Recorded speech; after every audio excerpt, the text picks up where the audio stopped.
आज सबके जवाहर नवोदय विद्यालय क्लास 9 के एंट्रेंस एग्जाम की तैयारी तो बढ़िया चली रही होगी। तो आज हम लोग क्यों आए हैं भाई, आज की वीडियो क्या है ऐसी खास कि हमें पूरी देखनी चाहिए।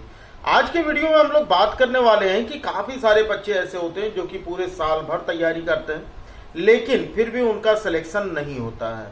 आखिर ऐसा क्या रीजन है, ऐसा क्या करें बच्चे लोग, ऐसा क्या उनको करना चाहिए कि उनका जवाहर नवोदय विद्यालय में सिलेक्शन हो जाए। तो वीडियो पूरी लास्ट तक देखिएगा। वीडियो अच्छी लगेगी तो वीडियो को लाइक कर दीजिएगा। चैनल पर नए होंगे तो चैनल को सब्सक्राइब कर बेल आइकन को प्रेस कर लीजिएगा, क्योंकि 1000 से ज्यादा क्लासेस आपका एसजी कॉन्सेप्ट पर अवेलेबल है। आप अपने प्रीवियस जो भी आपने प्रिपरेशन की है उनको रिवाइज कर सकते हैं, या अगर आपने शुरुआत की है अभी जवाहर नवोदय विद्यालय की तैयारी की तो यहाँ पर आपको चैप्टर 1 से हर एक सब्जेक्ट की सारी क्लासेस मिल जाएंगी, वो भी बिल्कुल फ्री ऑफ कॉस्ट, यानी किसी बैच की आपको जरूरत नहीं पड़ेगी कि आपको एक्स्ट्रा पैसा अपने नवोदय विद्यालय की तैयारी के लिए खर्चा करना पड़े। तो भाई सबसे पहले बात आती है कि जवाहर नवोदय विद्यालय में जितने भी बच्चे एलिजिबल हैं फॉर्म भरने के लिए, अब एलिजिबिलिटी की बात क्या है भाई कि वो मैंने आपको सारी चीजें बता रखी हैं कि कौन से ऐसे बच्चे हैं जो कि जवाहर नवोदय विद्यालय का फॉर्म भर सकते हैं। लिंक डिस्क्रिप्शन में दे दिया है, जा करके फुल वीडियो देख लीजिएगा और उसके बाद ही जवाहर नवोदय विद्यालय का फॉर्म भरिएगा। ऐसा ना हो कि आप जवाहर नवोदय विद्यालय का फॉर्म भर दो और आप उसके एलिजिबल ही ना हो, एंट्रेंस देने के बाद फिर आपको लगे कि आप फेल हो गए हो। तो फेल होने जैसी कोई बात नहीं है, आप यहाँ पर पूरी जानकारी लेकर तब फॉर्म भरिएगा। फिलहाल हम लोग अभी आज की वीडियो में हम लोग बात करेंगे कि कैसे आखिर तैयारी की जाए, तैयारी का मेन प्रोसेस क्या होना चाहिए, प्रॉपर वे क्या है तैयारी का, जिससे कि जवाहर नवोदय विद्यालय में सिलेक्शन हो जाए। तो काफी सारे बच्चे हैं, जितने भी सालों से मैं पिछले 3-4 सालों से पढ़ा रहा हूं, और तकरीबन 100 से ज्यादा बच्चे हैं जो कि जवाहर नवोदय विद्यालय में पढ़ रहे हैं, उनका सिलेक्शन हो गया। लेकिन काफी सारे बच्चे ऐसे भी हैं जिन्होंने तैयारी बहुत अच्छी की थी लेकिन उनका सिलेक्शन नहीं हुआ। तो सबसे पहली चीज होती है कि आपके अंदर सेल्फ कॉन्फिडेंस होना चाहिए, है ना। एक आप पहली बार कोई कॉम्पिटिटिव एग्जाम देने जा रहे हो, एकेडमिक एग्जाम आप हमेशा से दे रहे हो, क्लास में बैठते हो, वहां पर आपके टीचर्स आपके जान पहचान के होते हैं, आपका क्लासरूम बिल्कुल आपके लिए फैमिलियर होता है। तो वहां का एटमॉस्फेयर कुछ ऐसा होता है कि अगर आपने थोड़ी भी पढ़ाई की है तो आप वहां अच्छा से अच्छा लिख सकते हो। दूसरी चीज, यहां पर जो पेपर होता है वो आपका एमसीक्यूज होता है, मतलब हर एक क्वेश्चन के 4 ऑप्शन होते हैं और उसको आपको सही आंसर देना होता है। लेकिन आप एकेडमिक एग्जाम में क्या करते हो, क्वेश्चन लिखा होता है उसका आपको आंसर देना होता है, यही तो करते हो। आपने थ्योरी पढ़ ली, उसके बाद जो क्वेश्चन आते हैं वो तो अच्छे से लिखोगे, जो नहीं आते हैं उनको कोशिश करते हो कि लाओ भाई बना के लिख दे, हो सकता है इस पे टीचर खुश हो जाए या हो सकता है सही हो जाए तो इस पे कुछ मार्क्स मिल जाए। लेकिन कॉम्पिटिटिव एग्जाम में ऐसा कुछ नहीं होता। कॉम्पिटिटिव एग्जाम में अगर आपको सही से पता है तो भाई आप सही ऑप्शन टिक करोगे, वही आपका सही माना जाएगा। तुक्का लगाने से सिलेक्शन नहीं होता, क्योंकि काफी सारे बच्चे ऐसे होते हैं उनको लगता है कि यार 4 ऑप्शन ABCD और अहम ब्रह्मास्मि, मैं ही ब्रह्मा हूं, जिस भी गोले को टिक कर दिया, जिस भी सर्कल को मैंने ब्लैक कर दिया वही सही हो जाएगा। तो ऐसा होता नहीं। अगर ऐसा होता तो हर बच्चा जवाहर नवोदय विद्यालय में होता, हर बच्चा कॉम्पिटिटिव एग्जाम क्वालिफाई करके गवर्नमेंट जॉब कर रहा होता, IAS PCS होता। तो ऐसा नहीं हो सकता। इसके लिए जरूरी है आपके लिए एक प्रॉपर वे में पढ़ाई करना। सबसे पहले आपको यह पता होना चाहिए कि आपके जवाहर नवोदय विद्यालय एंट्रेंस एग्जाम का सिलेबस क्या है, परफेक्ट चीजें क्या है, क्या क्या चीजें आपके एग्जाम में आती हैं, कौन से ऐसे टॉपिक्स हैं जो ज्यादा पूछे जाते हैं। जो अगर आप ये जान लोगे कि पिछले 10 सालों में कौन से चैप्टर सबसे ज्यादा पूछे गए हैं, मैथ्स का, साइंस का, इंग्लिश का, हिंदी का, तो आपके लिए थोड़ा सा आसान हो जाएगा और आपकी तैयारी जो और लड़के तैयारी और बच्चे तैयारी कर रहे हैं उनसे थोड़ी हटके होगी। अब ये कैसे पता लगेगा, ये पता करने का एक ही तरीका है कि आप प्रीवियस ईयर पेपर्स देखो। पिछले साल का अगर आप पेपर देखोगे, पिछले साल उसके 1 साल पहले का, ज्यादा पुराने पेपर तो आपको मिल नहीं पाएंगे, लेकिन पिछले 2-3 सालों के पेपर तो आपको मिल ही जाएंगे। अब उन पेपर्स को एनालाइज करो। एनालाइज करने का मतलब यह आप उन पेपर्स को पढ़ो और पढ़ने के बाद हर एक क्वेश्चन पे लिखते चलो कि ये क्वेश्चन किस चैप्टर से है, ठीक है।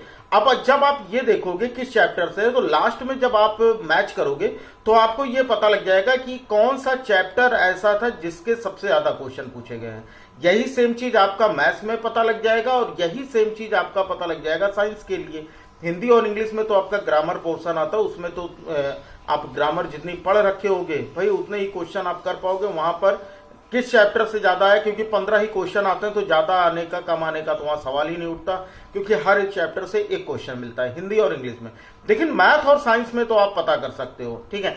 मैथ का क्वेश्चन आप सारे क्वेश्चन देखो और ये देखते रहो कि कौन से चैप्टर का फर्स्ट क्वेश्चन है, सेकंड क्वेश्चन किस चैप्टर का, थर्ड क्वेश्चन किस चैप्टर का है। आप इस तरह से आप करके देखो। अभी आपके पास अगर कोई भी प्रीवियस ईयर कोई भी आपके पास अगर जवाहर नवोदय विद्यालय की बुक है किसी भी पब्लिकेशन का, चाहे इस साल का हो या पिछले साल का हो, अगर इस साल का है तो उसमें पिछले साल का पेपर दिया होगा, और अगर पिछले साल की बुक है तो उसमें उसके पिछले साल का पेपर दिया होगा।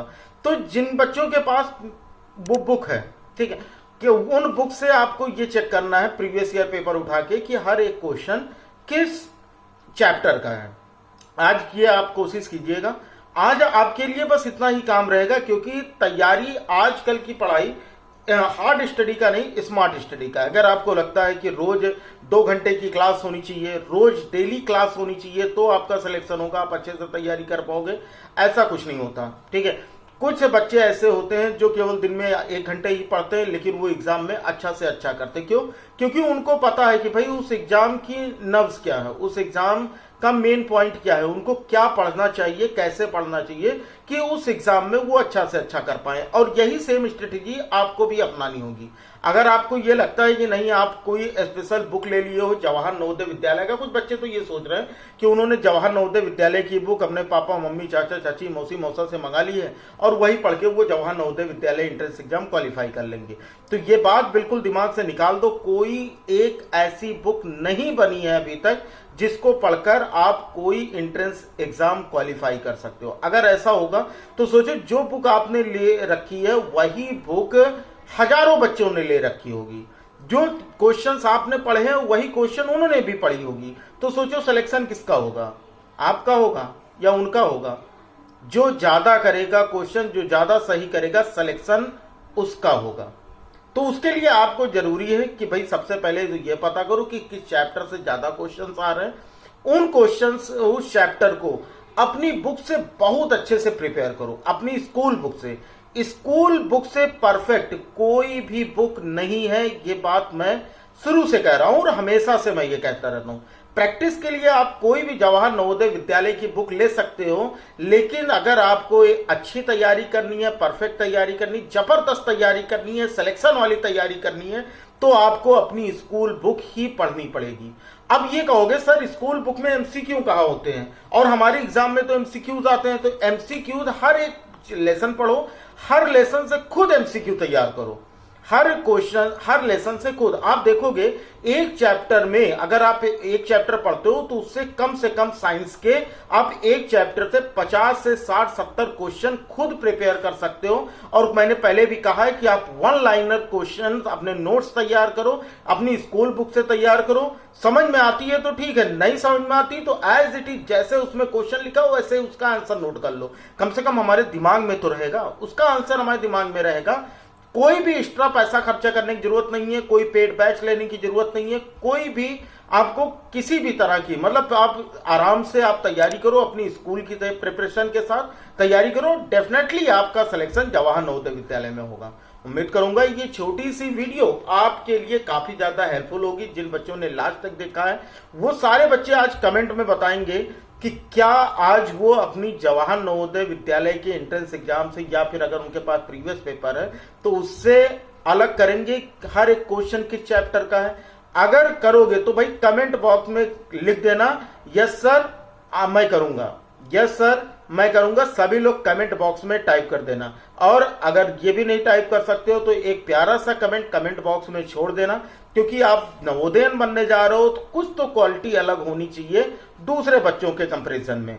और अगर वीडियो अच्छी लगी हो, थोड़ी सी भी इंफॉर्मेटिव लगी हो, अगर ये लगा हो कि श्रवण सर ने कुछ चीजें फायदे की बताई हैं तो वीडियो को लाइक कर देना, अपने फ्रेंड्स में शेयर जरूर कर देना। चाहे वो जवाहर नवोदय विद्यालय की तैयारी कर रहे हो या ना कर रहे हो, उनको शेयर जरूर कीजिएगा।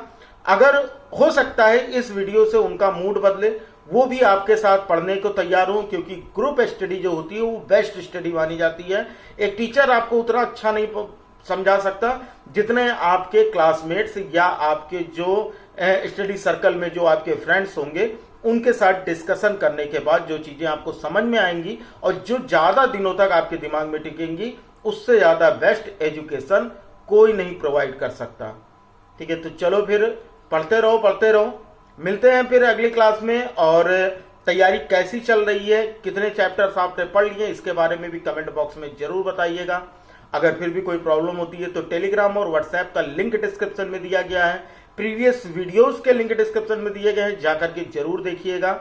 चलो फिर पढ़ते रहो बच्चा लोग। मिलते हैं फिर अगली क्लास में। तब तक ये जय हिंद, वंदे मातरम, जय श्री राम, राधे राधे।